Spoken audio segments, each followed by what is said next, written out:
Okay, let's get back. Hi, and welcome to the audio commentary for Easy Rider, a Columbia picture. This is John. Andrea.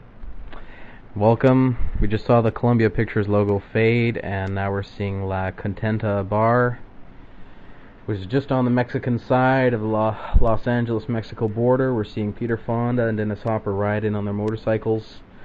They're cheap little scooters that they have early on in the film. Those aren't scooters. What are they? Those are dirt bikes. Okay, dirt bikes. Shit bikes. This film was made in 1969 with a budget of $200,000, shot mostly on 35mm film, some on 16. I'll get to that later. Dennis Hopper directed the film. Peter Fonda and Dennis Hopper and Terry Southern wrote the script.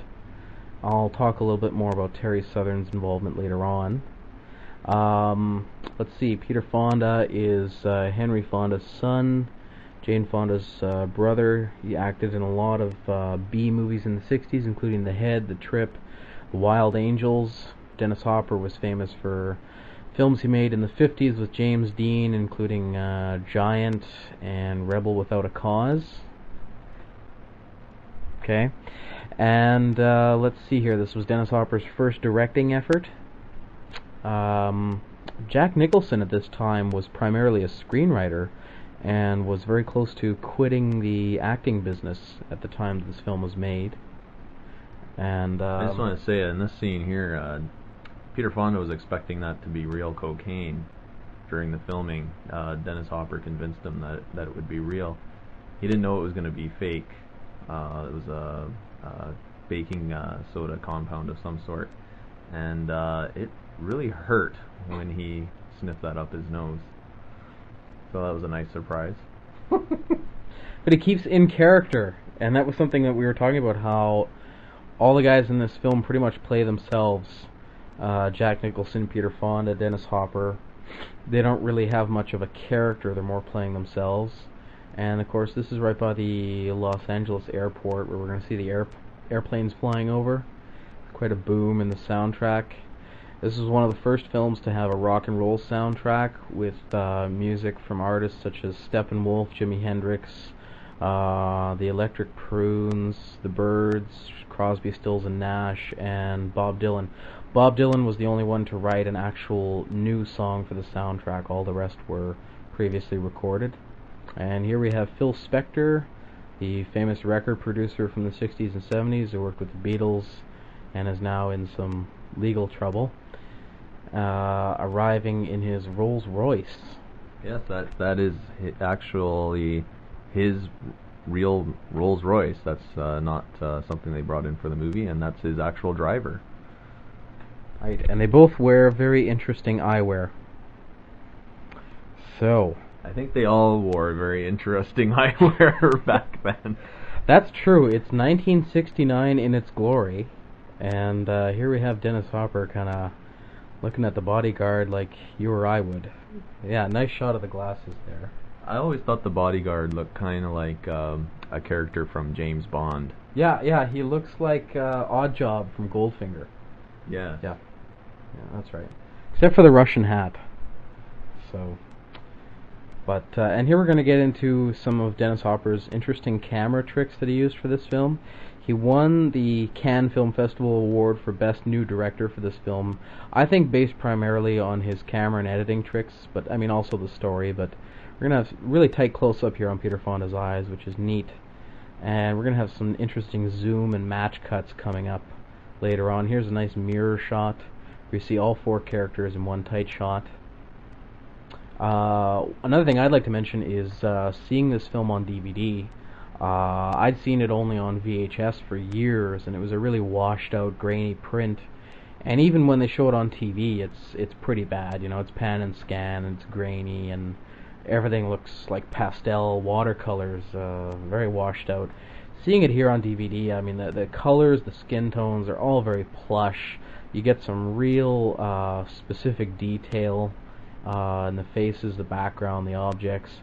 And of course it's nice to see it in its original aspect ratio. And I remember when I first watched this film, I watched a VHS copy of it, and I was I was thinking to myself, this is a terrible movie. The cinematography sucks on here, and what's with the editing? And it looked really bad. Mm-hmm. But once you watch it on DVD, you get a really good aspect of how it actually is. Right, and here we're getting some of that Laszlo Kovacs photography. He was a cinematographer. Worked on a lot of films in the 60s, 70s, and 80s. Very famous guy. Continues to work today. And there were a lot of lens flares in the film, which is very uncommon at the time. And he's going to have some beautiful landscape photography that we'll get into later. I just want to talk a little bit about these bikes here. I'm not too sure about the bike that Dennis Hopper rides, but the one that Peter Fonda rides was actually custom built for the movie. Apparently, the way the bike is designed is not ergonomically correct for any rider. In fact, you'd have to be pretty crazy to ride that bike cross country. It would just be terrible on your back, and in fact, Peter Fonda on set ended up getting a lot of back problems and some pretty bad muscle cramps during filming. And here we're hearing the first strains of the Steppenwolf music, The Pusher, and we're going to get into Born to be Wild in a minute. Just like to mention, there's a really good documentary on the DVD about the making of the film, but if you want to learn even more than that, is to read a book by Peter Biskind called Easy Riders, Raging Bulls.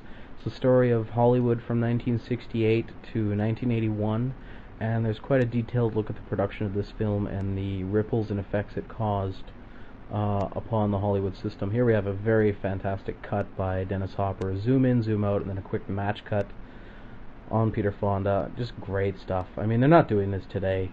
It works just great for the film. I mean, the film really is an experimental film when you look at it.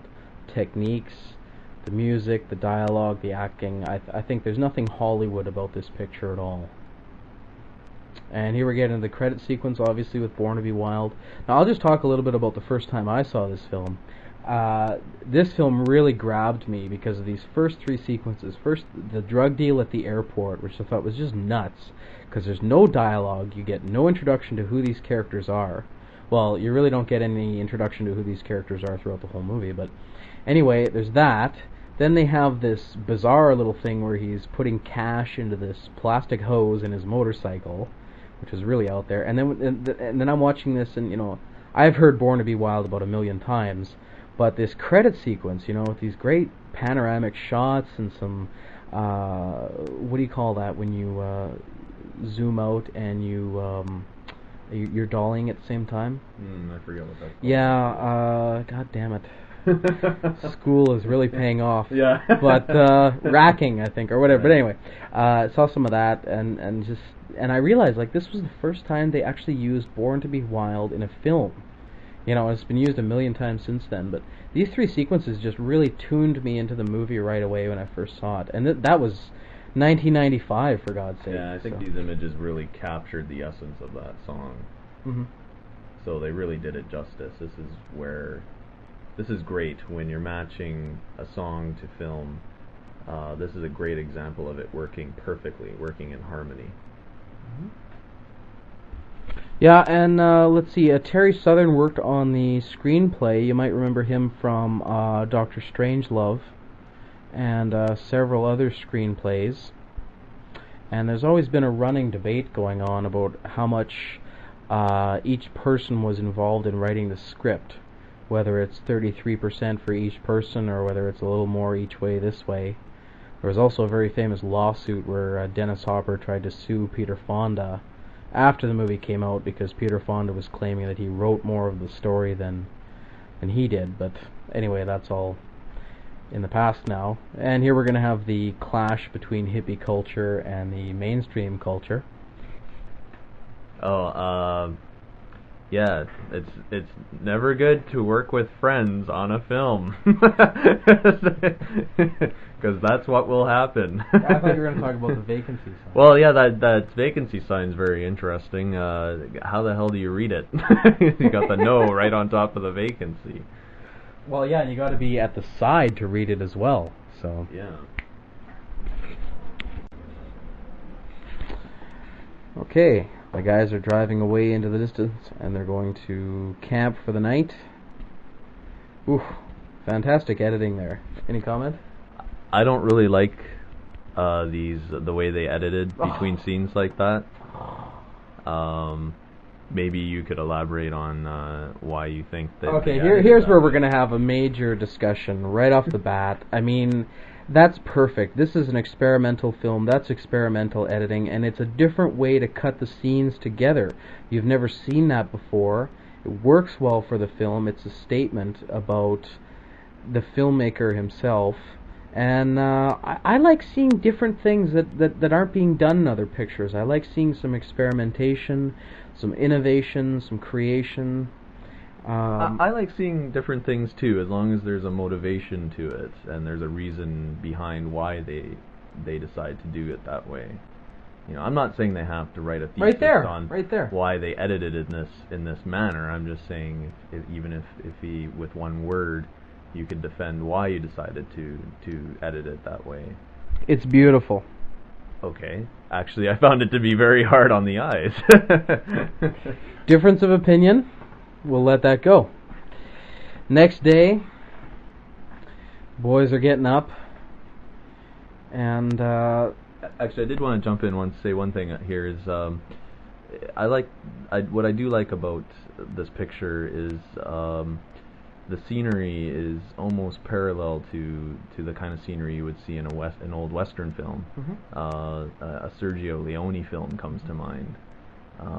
It's very, very similar. It runs parallel to a Western. I think that's great because the whole theme of the film is a very Western theme.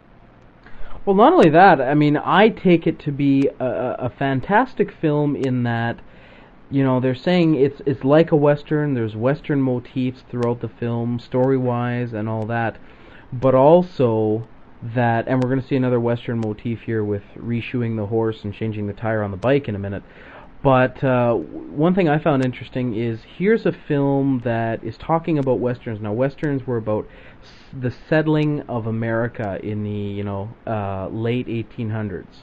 Okay, the settling of the West and the South, settling the country down. Now, this film I find interesting because it's 1960 and it's the complete reverse. It's going to be talking about everything that's gone wrong in the country and the crossroads that the country is at this time, 100 years after a lot of Westerns are set in. And here's what I really like is this scene actually brings into context what we're talking about here, and this shot coming up is great because it actually is a parallel shot with the shoeing of the horse in the foreground and the fixing of the bike in the background. What I really like also about this scene is the characters of the farmers here, the cowboys. Who are famous Western actors from about 20 years previous, by the way. Oh, I didn't know that, actually. Do you know where they're from, what they've been? I don't know their names. I know they were in a lot of John Ford Westerns, especially this guy here with the false teeth. What I liked about these characters was, especially when they get to the kitchen table, or the dinner table, and they start, this is a great shot here. This really sums up. I would say this shot sums up the movie in many ways. But what I like is you have they're both the farmer and these two characters here are both pretty much searching for the same thing. Yeah. Which is just peace of mind, and the farmer chooses to settle, whereas these two choose to kind of run wild and just move freely without settling down. And actually, it almost happens again at the hippie commune scene. Right. That theme comes up again. What's interesting is they both want the same thing. They both want peace, but they're both.